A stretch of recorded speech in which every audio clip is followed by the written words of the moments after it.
As I mentioned tonight, we're going to do two Parashiot, Shemot and Vaera, to catch up. The two Parashiot actually go together. Am Yisrael goes down to Mitzrayim. After the last of the brothers, Levi, passes away, the She'ibud, the actual bondage, begins. And it becomes more and more difficult with time. It becomes very, very difficult right before the Geulah, right before the Am Yisrael is redeemed. But what is the purpose of this whole bondage? Why does HaKadosh Baruch Hu want the Jewish people to go through slavery, to spend all these years amongst the Egyptians, not the most refined people? What do they get out of this? Even though HaKadosh Baruch Hu does many things with one action, one of the most important ideas behind Galut Mitzrayim is to prepare the Jewish nation for Kabbalat Ol Malchut Shamayim. HaKadosh Baruch Hu is forming the Jewish people. These are the children of Yaakov, their descendants. The Torah has not been given earlier. Only now, HaKadosh Baruch Hu is about to give the Torah to a nation, a Torah that consists of many mitzvot, a nation that will be given a very important mission, and it won't be easy to fulfill. So this nation has to be prepared psychologically, emotionally, physically, to be able to handle this important task. And by bringing them through Mitzrayim, HaKadosh Baruch Hu prepares them by becoming slaves or servants to the Egyptians. In this way, their hearts are training themselves to become subordinate, or subservient to a higher being, to HaKadosh Baruch Hu. In other words, by preparing them mentally and physically through the bondage to the Egyptians, this will help them in some ways to be able to accept the yoke of heaven, to be able to accept the mitzvot for years to come. So there's some necessity in this servitude, in this hard labor, for the purpose of receiving later on the Torah mitzvot. The Midrash also says that Egypt serves as a kura barzel, as a refinery of sorts, to refine Am Yisrael from any pesolet, from any residue that they still may have in their neshama. After all, we explained that finally Yaakov gives birth to 12 tzaddikim. We no longer have Abraham giving birth to a Ishmael and a Yitzhak. Yitzhak giving birth to Esav and Yaakov. There was some pesolet, some unrefined characteristic left over from before. Yaakov gives birth to 12. They're all tzaddikim. There's no more pesolet. But there is still a little bit. After all, they were able to sell Yosef, their own brother, to Mitzrayim. Then we see that there must be still some pesolet there, and that pesolet has to be removed. Before Am Yisrael receives the Torah Kedosha, everything has to disappear as much as possible. And that happens in the Kur HaBarzel, in that refinery called Egypt. An additional advantage of spending time amongst the Egyptians is that Am Yisrael, being the minority, will react in the same way that many minorities behave in a strange land. They stick together. So this also will hopefully help them in ahdut, in unifying, in becoming one nation, one people, a very important midah that will be necessary later on in the fulfillment of the Torah mitzvot. In order to continue with this mission successfully, they will have to remain together, not split. So perhaps the spending these years in Egypt as a minority helps them in this respect as well. One of the questions that are asked by the commentaries is, but how come in Egypt? Of all places, HaKadosh Baruch Hu could not find a more comfortable place, a different setting. Egypt, after all, is full of witchcraft, full of tum'ah, full of znut and prostitution, more than any other nation, more than any other country in the world at the time. So why does HaKadosh Baruch Hu choose Egypt as the place for galut, for the Jewish people? There are various explanations given, one of which is that Am Yisrael has a chance to be able to see the vast difference between the Kedusha and the Tum'ah. They're about to be elevated to the greatest heights. They have that potential. Here they're given an opportunity to see to what depth mankind can sink. What is the opposite extreme of a Kedusha? It is here in Egypt. It says Tum'ah. Appreciate, therefore, the Torah that you're getting, because it's going to put you all the way on top and not Chaz v'Shalom in the bottom, where these people are. Am Yisrael, therefore, is able to see the great difference between what is expected of them and what this nation, the Egyptians, has gotten themselves into. Another reason why Hashem sends them to Egypt is because HaKadosh Baruch Hu is about to perform great miracles. And there's always the danger that some smart aleck might come and say, this is not a miracle, this is not a sign from heaven, this is witchcraft. I can do it too. But if the Egyptians, who are the masters of witchcraft, if they admit that this is Etzba Elokimhi, this is the Yad Hashem, the hand of Hashem, if the Egyptians can say that, if they admitted it, then everyone else in the world would have to accept it too. There must be a creator. If the Egyptians concluded that this is not witchcraft, then everybody else would follow suit as well. So another idea of why Hashem performs all the miracles, Dafka in Mitzrayim. But what about the hardship? All the hardships, after all, if whoever reads the Midrashim, the Torah, the many stories of what went on during all these years in Egypt, the Jewish people suffered greatly. It's one thing to be in the Galut, but why so much suffering? What's the purpose of suffering so much? Even though we explain that there is an idea over here of removing any residue, any pesolet, but nevertheless they suffered greatly, a lot. What is that for? One of the ideas of why Hashem sometimes brings hardship on any individual, but even on all of Am Yisrael, is in order for them to pray. Hashem wants us to pray to Him, to turn to Him. He wants us to become humble before Him, to continuously remember Him, and sometimes the hardships are intended to awaken us to pray to Him. One of the ideas of increasing the suffering in Mitzrayim is that Am Yisrael should pray to Hashem, shorten the Galut. We know we're supposed to be in the Galut, but who said that it's supposed to last for 210 years? Shorten it. And in reality, even though they spent many years in Egypt, the actual suffering was not every single year that they were there.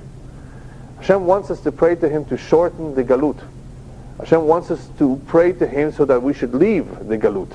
Because Chaz v'Shalom, if we do not pray, there will be an accusation. There can be an accusation. The Jewish people are comfortable where they are. They don't want to leave. They love America. They're not asking to go back to Israel. So HaKadosh Baruch Hu sometimes makes it difficult so that there should be no categoria. There should be no kitrug, no accusation. Am Yisrael automatically responds to the hardship and turns to Hashem in prayer. Now what happens, Chaz v'Shalom, if Am Yisrael does not humble themselves, does not turn to Hashem in prayer? Rabbis warn us, L'atid lavo, in the future, which is our times, in our generation, if Am Yisrael does not do teshuvah, does not turn to Hashem, ma'amid alehem melech kashe kehaman. HaKadosh Baruch Hu will allow a king to rise to power whose decrees will be as difficult as the decrees of Haman or Khomeini. The names are very similar. And there's such a king in every time, in every generation, in any country. There could be such an individual who will give the Jewish people a hard time, who will oppress them. With what idea? For what purpose? To bring them, to turn them to Hashem. So if they don't do so on their own, HaKadosh Baruch Hu sometimes has to bring it out by electing a president. It could be, it doesn't have to be a king, who will not be so sympathetic to the Jews. And through the troubles and through the lack of sympathy that he will show the Jews, perhaps Am Yisrael will turn to Hashem. Moshe is the Mashiach. He is the one that's chosen to lead Am Yisrael, to redeem Am Yisrael from Egypt. Why Moshe of all people? What did this man have that nobody else had? Moshe is chosen simply because of his humbleness. As you can see in the Parashat, it says, Vayar b'sivlotam. Moshe went out, even though he was raised in the palace. As you know the story, he was raised amongst the Egyptians, very high standard of living. He knew he was a Jew. He went out to see b'sivlotam. He went out to see the pain of his brothers. Vayar b'sivlotam means that he sympathized with them. It hurt him to see their plight.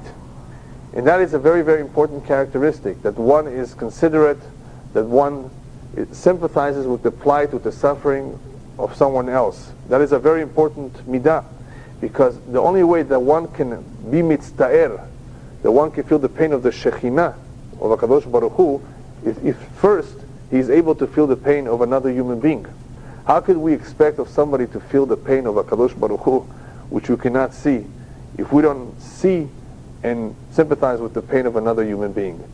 Moshe Rabbeinu has this characteristic. He's a very sensitive individual.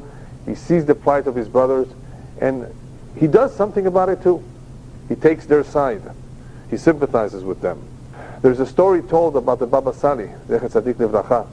The story was told by his wife after, I think, the Baba Sali passed away, that she once went into his room after midnight. Now, you know what happens at midnight.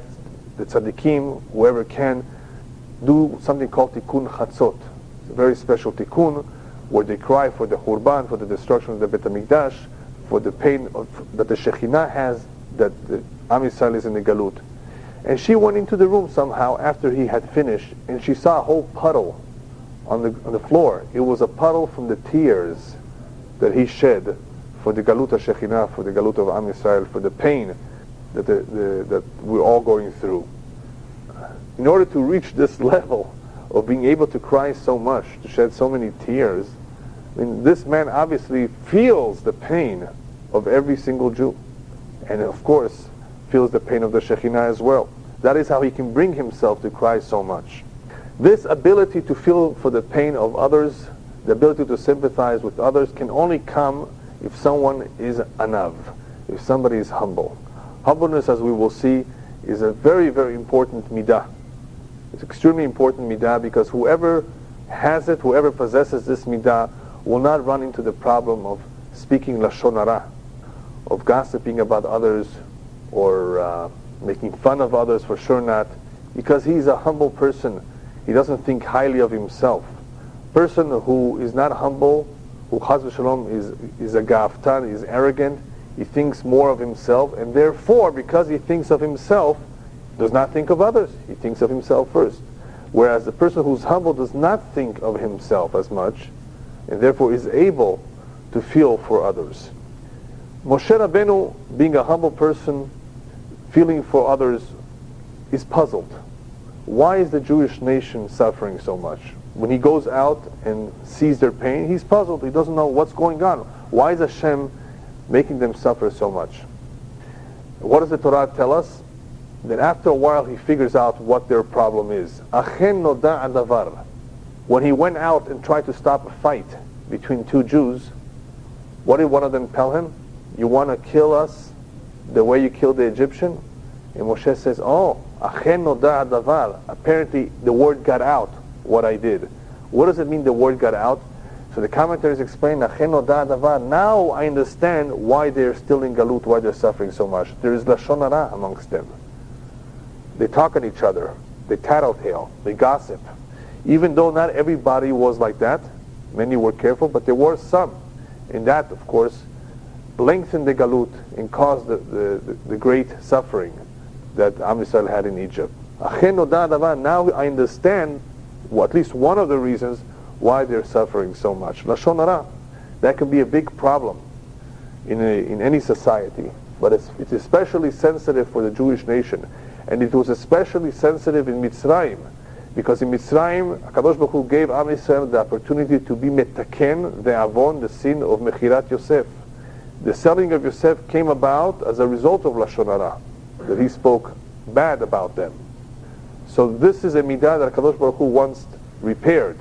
Hashem wants it eradicated, especially before Am Yisrael is about to receive the Torah. They cannot have this kind of midah amongst them.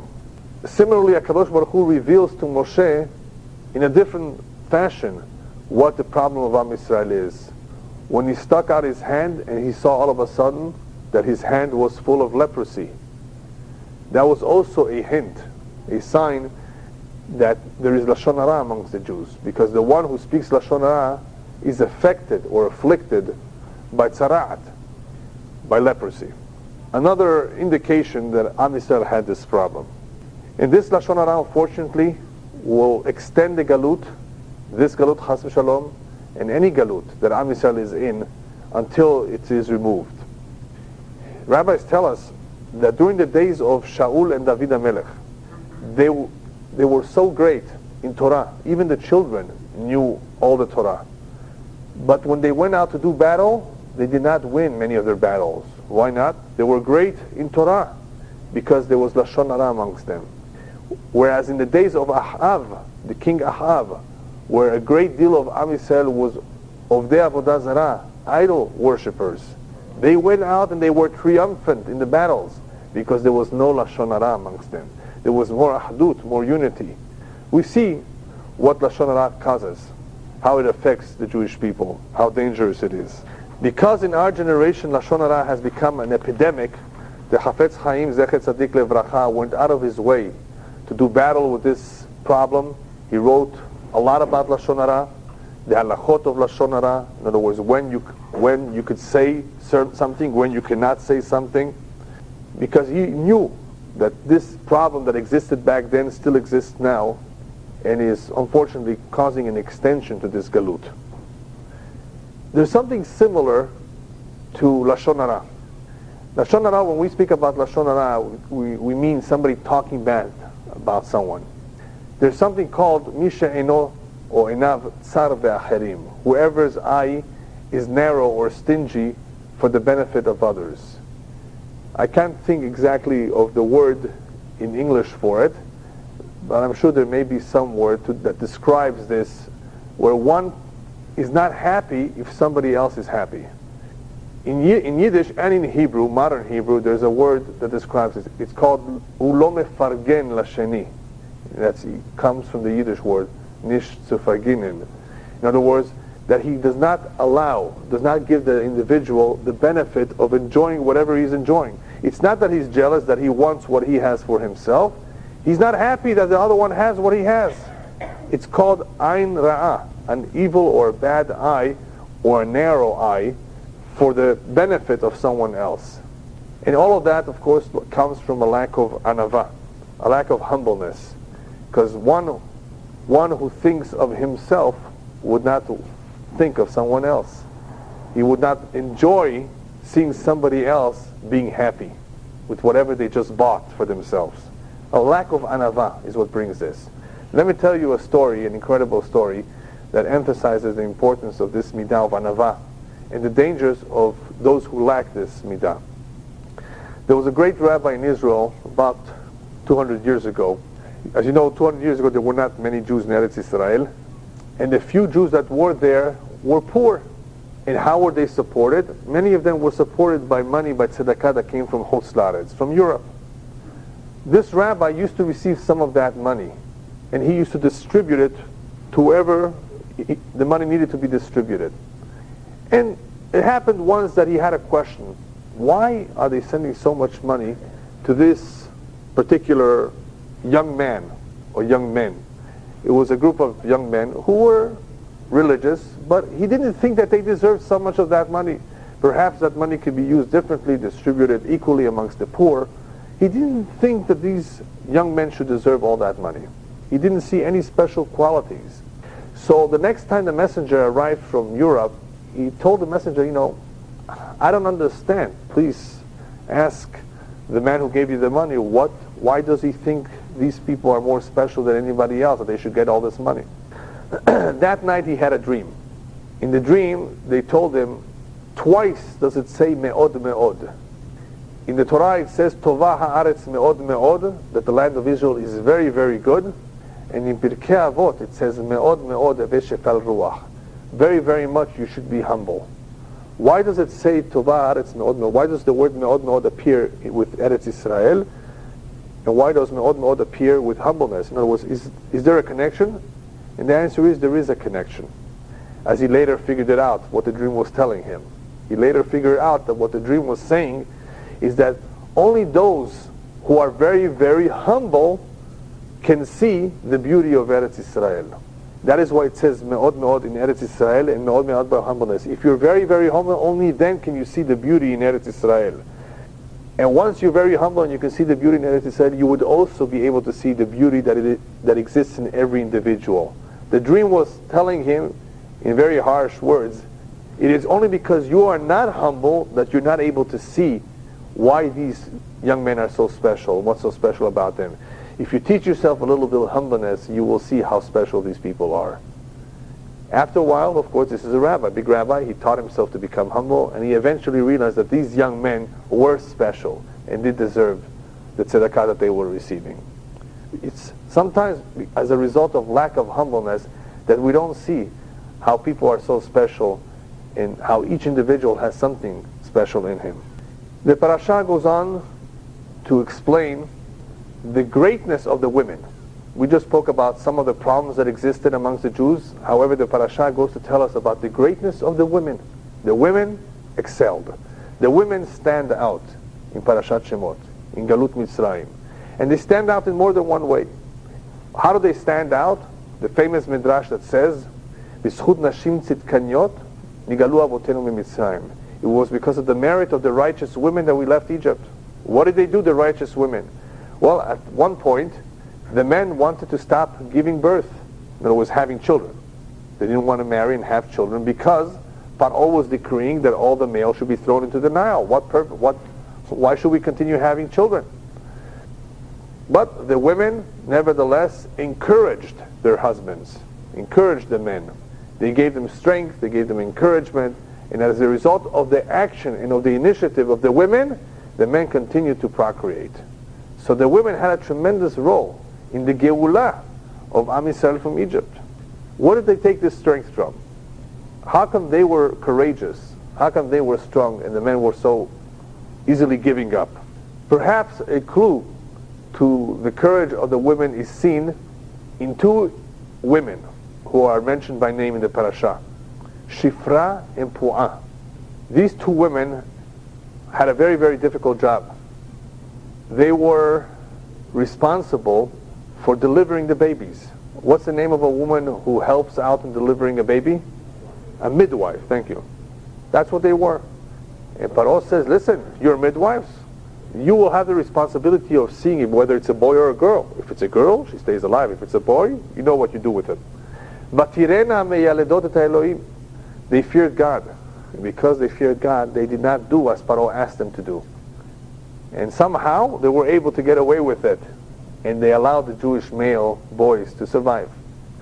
The Torah emphasizes that they were God-fearing. What for? This is a very important emphasis because many people do things by their nature. Many people are kind by nature. They do things on their own without being told. The Torah says, no, the greatness of these women and of all the other women is that they feared God. And they did whatever they did only because of the fear for God, not because they were good-natured. It was not, don't think it was in their nature to do what they did. Somebody who does something by nature is admirable, but not as much if he does it because Hashem told him so. In other words, by his nature, he wouldn't want to do it. It would be difficult for him to do it. But Hashem told him so. It was through the Yirat Elokim, through the Yirat Hashem, the fear of Hashem, that the women got their strength and were willing to risk their lives even, as in the case of Shifra and Pu'ah, to go against the decree of Paro and to give encouragement to the husbands. What this was the fear for Hashem. This is what gave them their strength and encouragement. Now you can understand why Shlomo HaMelech speaks so highly about what kind of a woman? Isha Yirat Hashem Hitit Halal. There are many beautiful women. There are many righteous women. There are many kind women. But the most important midah that a mother can have, that a wife can have, that a husband should be proud of, is if she's Yirat Hashem. It helps that she's a good cook, of course. It helps that she's good looking. It helps that she's intelligent. Sure, all of these things help. They're very helpful. But if you had a choice to pick one, only one, Isha Yirat Hashem, Hitit Halal. That's the most important midah. Most important of everything. By the way, even though Shlomo speaks about the women, the same is true about the men.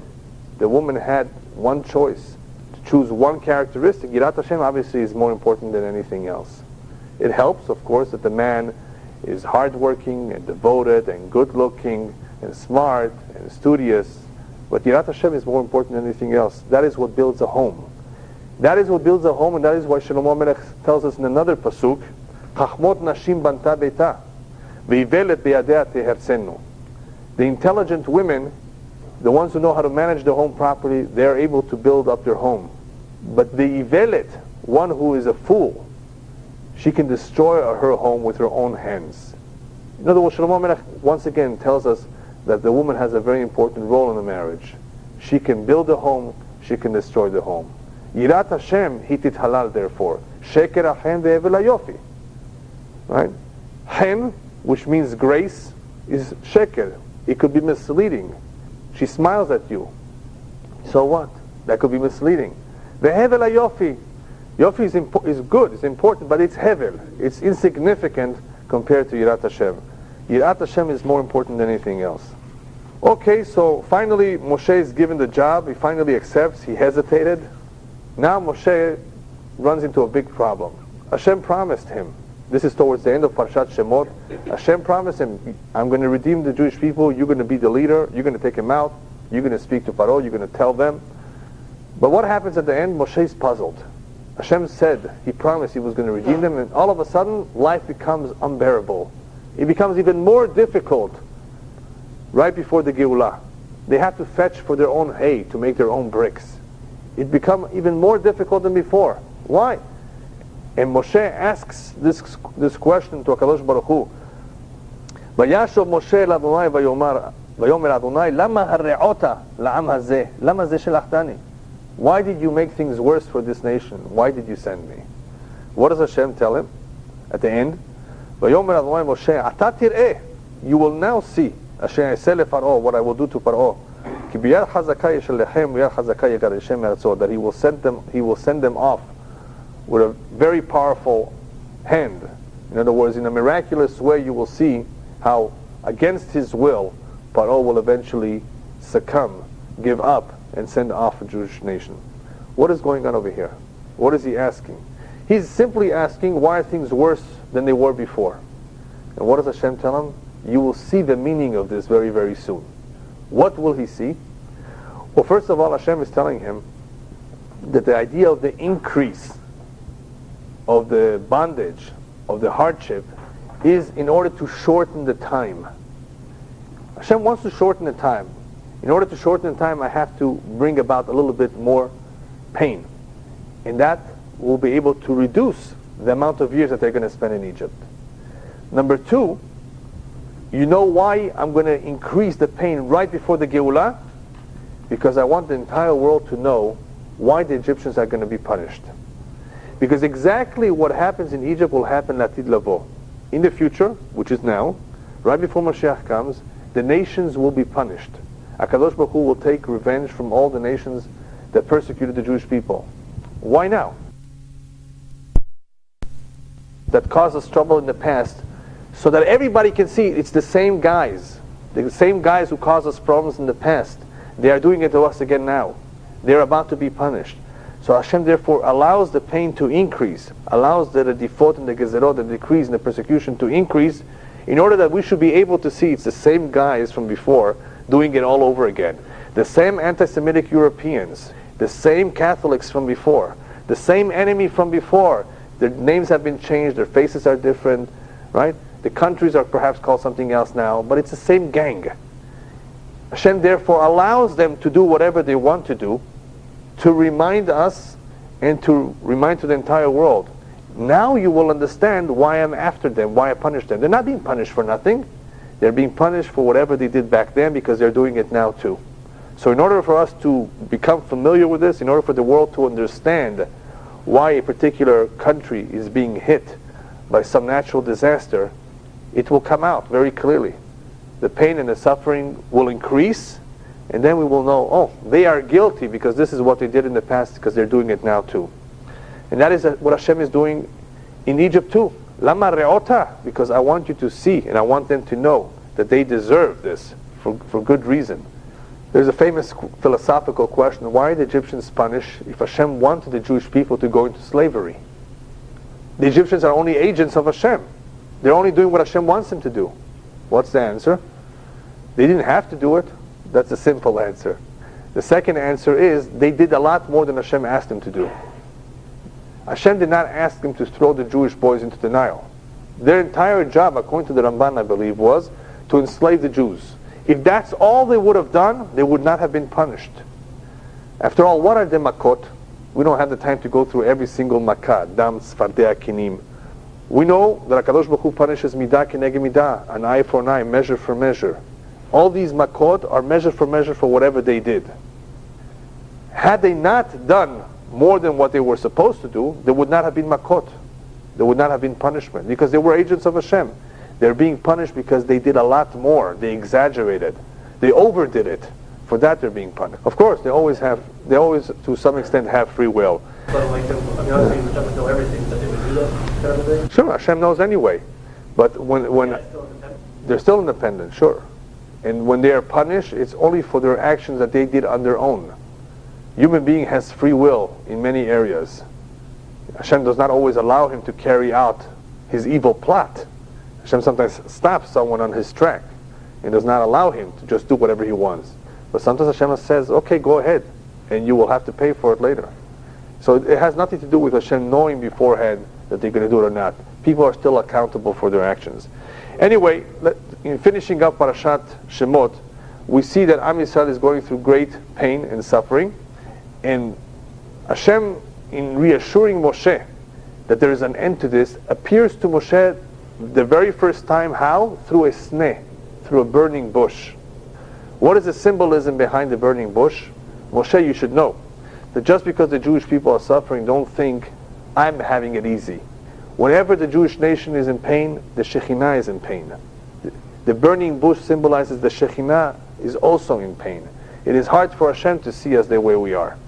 But Hasneh eno ukal. The sneh, the bush, was not being consumed by the fire.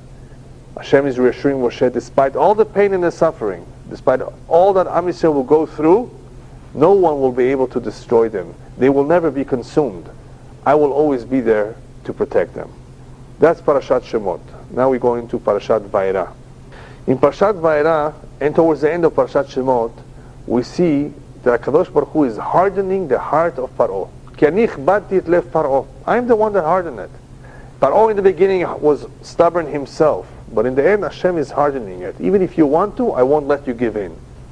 Very, very strange. We don't see this very often. You spoke about free will. Here HaKadosh Baruch Hu is actually almost taking away his free will. How could that be? What's the explanation of hardening Paro's heart? So there are various explanations. The simple explanation is as follows. The rabbis tell us in the Gemara, Yitzro shel Adam mitchadesh alav b'chol yom. The Yetzer Hara renews itself every single day. He comes after us. And had it not been for Hashem's help, we would not be able to defeat the Yetzer Hara. In other words, we have Hashem's assistance in dealing with the Yetzer Hara. Without Hashem's assistance, eno yachollo, we would not be able to defeat the Yetzer Hara. How does Hashem help us? In all sorts of ways. To distract us, to get away from the Yetzer Hara. HaKadosh Baruch Hu helps us. As long as we're willing to help ourselves. If you volunteer to be friends with the Yetzer Hara, that's something else. But if you want to get away with it, Hashem helps us. And it's because of Hashem's help that we can survive. When it comes to hardening the heart of Paro, all Hashem had to do is remove his protection. It's remove his assistance. And allow the Yetzer Hara to work freely. So it's not that Hashem was taking away his free will. Hashem was not controlling Paro. All Hashem needed to do was take away any assistance, no special assistance given to you. And if no special assistance is given to a human being, depending on his personality and his desires and his interests, depending on what he thinks about, he may land himself into a lot of trouble. That is one explanation. Another explanation is as follows. Hashem wanted to punish Paro, wanted to bring about the plagues, all the makot on him. But Paro is a human being, and an average human being who sees miracles becomes dumbfounded, becomes shocked, and says, stop. Right? He will do something about it. If a person sees incredible miracles, that is the normal reaction of any normal human being. But Hashem wants to punish Paro. So Hashem therefore numbs the senses of Paro. And what happens when Hashem numbs the senses of a human being, and a human being sees something incredible? You know what he says? What does that human being say? Ze'ateva. It must be we're having a tremendous amount of frogs. He starts blaming El Nino for the lice, or for whatever. It's the teva. It's not Neshamayim. When Hashem numbs the senses because he wants to punish him, that man, that individual will not become impressionable, and he will therefore attribute any miraculous event, teva, nature. No HaKadosh Baruch Hu, Chas v'Shalom. So that is another form of achbadat halev. It's not a hardening, intentional hardening of the heart, but taking away any impressionability and allowing him to think, this God, there's another God. This is the God of fire, this is the God of snow. There's many ways a person can justify or can explain away some incredible event other than saying that it's a miracle. My Rebbe, one of my teachers, Elazar Kahana Zechet Tzadik Levracha, he had his own explanation. He says Paro is being punished by taking away his free will because he took away the free will of the Jews. By enslaving them and by not allowing them the freedom to do what they want, Hashem is therefore punishing him midah keneged midah to take away his freedom, his free will. It's another form of midah keneged midah, measure for measure. You took away other people's free will, you enslaved them, we will take away your free will. Just another idea. But what about all the Egyptians? The Egyptians did not give up so quickly. They were somewhat impressed, but not all of them recognized that this is the hand of Hashem. How could it be, after seeing so many miracles, that the Egyptians do not storm the palace and tell Paro, even though some of his servants did tell him, forget it, just let them go, enough is enough. But it took a while. Why weren't they impressed enough to pressure Paro to let Am Yisrael go? In other words, they were stubborn themselves. How could they be so stubborn? So the Chazon Ish, Zechet Tzadik Levracha, explains as follows. What is emunah? The essence of emunah is not just to believe. The essence, the true essence of emunah is to search for the truth. To want to know the truth. That is true emunah. One who's not always wanting to know the truth does not have a very strong emunah. Therefore, when Galileo discovered that the earth is not at the center of the universe, the sun is, for a long time many people thought, including the church, that the earth was the center of everything. And everything rotated around the earth. And he discovered through his telescope that no, the sun is the center of the earth, and the earth rotates around the sun. And many other things. When he came out with his discovery, it shattered the old beliefs of the church. And they were very much afraid of him. And they went out after him. And they pressured him not to disclose it. In the end, it was disclosed anyway. What do they have against him? Isn't this the truth? What do you have against the truth? A good example of a group or of individuals who don't care about the truth. If you don't care about the truth, then nothing will impress you. True emunah, therefore, is not enough to believe. It's the earnest desire to always know the truth. Hachbadat alev, as it is being called in Torah, the hardening of one's heart, not to become impressionable, not to believe, not to become humble, comes, according to the Kabbalah, where does it start from? From the Zohama of the Nahash, from the poison that the Nahash put into Adam and Chava. What was the poison that he put into Adam and Chava? That he convinced them, V'yitem kelokim, you will be just like gods. If you eat from this, you will be just like God. You will be able to know the difference between good and evil. What is this whole idea of being like God? What was the Nahash trying to tell him?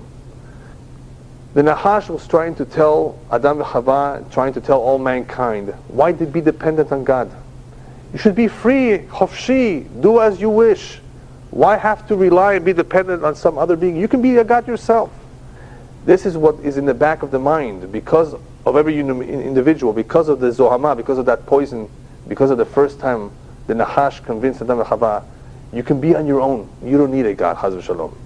And because of that idea in the back of a human's mind, because he has that Zohama, that poison, he sometimes thinks he doesn't need God. I don't need to believe in that. It's not necessary. That is why it is no wonder why in many of the science books, biology, and the like in the high schools today, they don't even suggest as an alternative to the creation of the world that it was created by God. No, that's out of the question. It's all either evolution or Big Bang or who knows what. But what about the other possibility, which is more logical? No, that's not even a possibility. I've made up my mind, don't confuse me with the facts, like they say. I don't want to know. I've already made up my mind. That is the Zohama, that poison of the Nahash. You don't need God. Why need God? You are God, be God yourself. Don't be dependent, because believing in God creates dependency on Him. You don't want that. You want to be chofshi. You want to be free. That is why many Jews, unfortunately, are afraid to go to a seminar, afraid to go to a lecture, to a class. They're afraid to find out the truth. They want to be free to do as they wish. There's another form of atimut. There's another form of blockage of the heart. We spoke about stubbornness or hardening of the heart. There's another form of blockage which interferes with a person's reflecting on what is true and what is not true. And that happens as a result of mikotze ruach va'avodah kasha. That is what Moshe encounters with the Jewish people. He speaks to them in the beginning, they don't listen to him. Why? Mikotze ruach va'avodah kasha. They had a shortness of breath and they had hard work. Even though that is a description of what they were going through, it's also very symbolic of what many people go through in their life. They don't stop to think for a moment. They're so busy making money and thinking about their own personal life, they forget about their mission here. We're here temporary. We're not here to stay here forever. They build themselves big palaces like they're going to be here for 500 years. They make themselves 12 bathrooms. One for the morning, one for the afternoon, one for the evening. I don't know what they do with the rest of them. They invest so much in materialism in themselves, and they forget about their ultimate tachlit, the ultimate mission. It's called atimut, and I call it atimut mikotze ruach va'avodah kasha. They don't have a moment to stop. They don't have a moment to breathe. Mikotze ruach, they can't catch their breath. They're hard working, trying to make parnasah, trying to make ends meet, trying to save, and they don't think, they don't have the time to think, to reflect about the real tachlit. That also causes a certain atimut, a certain blockage in one's heart that does not allow him to become impressed by what's going on. You know what's going on around you in the world? You know what's going on in Israel? Just stop for a moment. We have over 5 million Jews there. It's beautiful. The kibbutz galuyot, in gathering of the diaspora, is happening before our eyes. But nobody's paying attention. They're still asking, when is Mashiach going to come? It hasn't happened. But it's already happening before our eyes, but we don't stop to think about it. That is why when Hashem performs miracles, whether it's the Scud missile attack against Israel, He does so for more than one reason. One of those reasons is to awaken us, to impress upon us. That's what miracles are for. What is the purpose of a miracle? If not to impress, that He's still around, He hasn't forgotten us, He's still the boss. But not everybody pays attention to the miracles. People ask, why aren't there miracles today like they were back then? They are miracles, you just don't pay attention. And when you do see something that is incredible, what do you say? Oh, it's just a coincidence. It's just a coincidence that 39 missiles did not kill except for one individual directly for this. It's just a coincidence. I heard one scientist who was asked, what do you say about the 39 missiles not killing many people? Well, in order for Saddam Hussein to reach Israel with his missiles, he had to put a shorter load of dynamite, of explosives into the missiles. He had to shorten the missile, he had to shorten in other words, extend the missile range, and therefore put less of a payload and therefore not everybody was killed. Just look at the pictures of all the houses, the thousands of houses and roofs that collapsed. But he doesn't want to believe. So therefore he comes up with all sorts of ideas to explain what is to us a miraculous event. No, it's just a coincidence. So when Hashem performs miracles, it's not only to punish, it's also to impress upon us. As we will see next week in Parashat Bo, Hashem says, what I have done to Am Yisrael, what I have done to Egypt, to the Egyptians, is lemat tesaper v'oznei bincha uven bincha. It's not only to punish them, it's to punish them, but it's also in order for you to remember, to become impressed yourself. Look, Hashem is there. He's delivering on what He promised. He's taking you out. So the miracles are also intended to impress upon us, the Jewish people, to strengthen our emunah, to awaken to the fact that Kadosh Baruch Hu has not abandoned us. Yeah. But we learned that 80% weren't impressed enough to leave. Yeah, we'll talk about maybe that next week. Why not everybody left? Why not everybody was impressed? Why not everybody agreed to leave and so forth? Actually, in the time of Eitzara, in the time of pain and suffering, when the Jewish people are going through trouble, you find all sorts of reactions. You saw the reactions of the policemen, the Jewish policemen, who were hit by the Egyptians because they did not force the Jews to work harder. You see great heroism. You see the heroism of the women, and you see some lowlifes too, like the Datan ve'Aviram, wicked people. In any situation, but especially, unfortunately, in a situation where people are suffering, you see who's truly a good man and who is a wicked man. And this happened during the Holocaust too. You had the kapos, the Jewish kapos, who were like policemen appointed by the Germans. Some of them were kind to their brothers. Many of them were no good. They were willing to give in to the authorities, another Jew, so they can get a better breakfast, which consisted of a little bit more sugar and cocoa. You see how a person, a human being, can stoop so low just for his own interests. So you see the best and you see the worst. You have all kinds. And that somewhat explains why some did not want to leave Egypt. Majority don't. Yeah. Another reason why people do not become impressed by miracles is because they've already made up their mind that, in other words, they haven't said so clearly, but in the back of their mind, they've already made up their mind that nothing will affect them.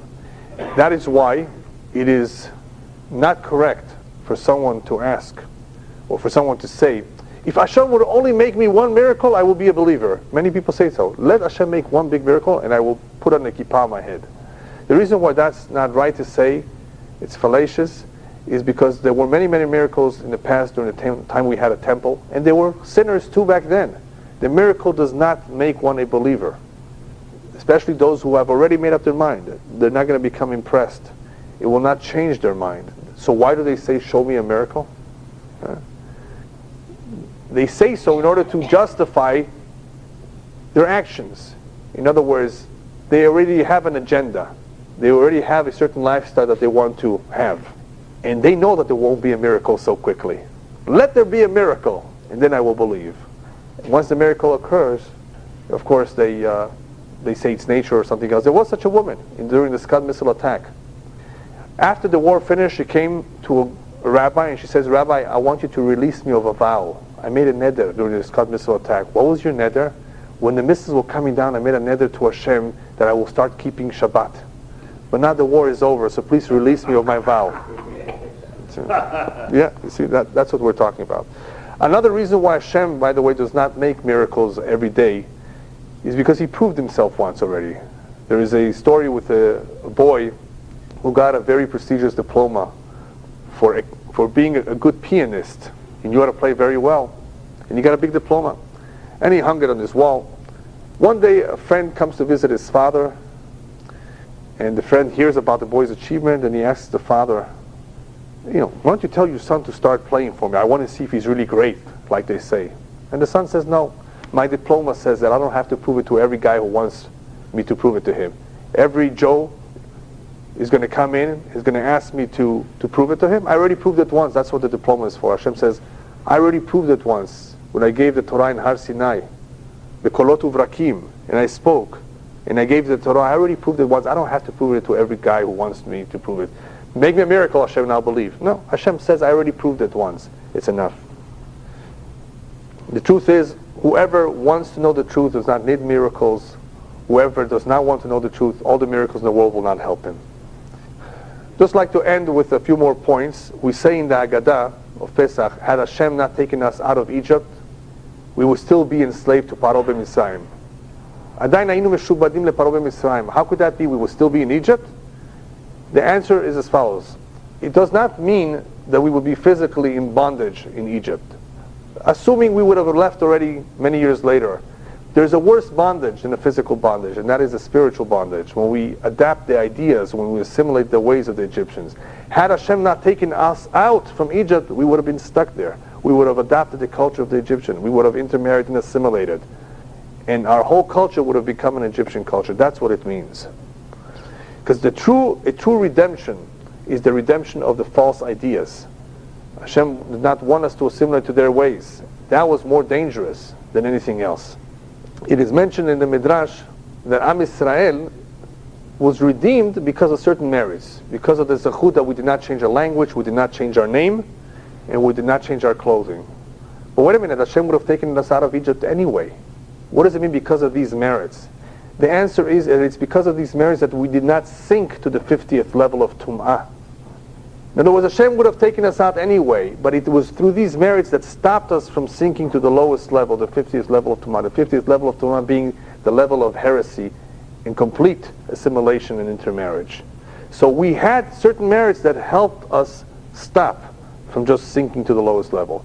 Rabbis tell us in the end of days we will sink to the lowest level. But because we have the Torah, we will be able to come out of it, something we did not have in Egypt, and that is why Hashem had to remove us quickly. Unfortunately, we are in a very, very low level, but Baruch Hashem, those of us who are attached to the Torah are able to protect themselves from sinking to that level. One of the greatest difficulties that people have coming out from these low levels is the difficulty an alcoholist has, dropping his bad habit. And Dr. Twersky explains that even though an alcoholist sees the pain that he's going through, that he's suffering in the pancreas from over drinking, that he's destroying his marriage, that he's losing his job, everything is falling apart. Even though he sees all of that, he suffers as a result of denial, rationalization, and compulsion. Denies that he has a problem, rationalizes when something does happen to him that it happened for some other reason, and later on he has this problem of compulsion, of continuing to repeat the same mistakes. And Dr. Twersky explains that the only way to deal with it is by first working on the problem called denial. People have a problem with this. This is not only with alcohol, with any other area. This is what sinks a person all the way down, when he denies that he has a problem. The only way to get out of this is to work on the denial, and by working on humbleness, for example, a person can help himself greatly by reminding himself of what his true mission is in life, studying Musar. But you need professional help. One who has a big problem like that needs professional help. But you can work on it. You have to start with the problem of denial and accept the facts as they are. There are 4 languages of redemption in Parashat Vaera.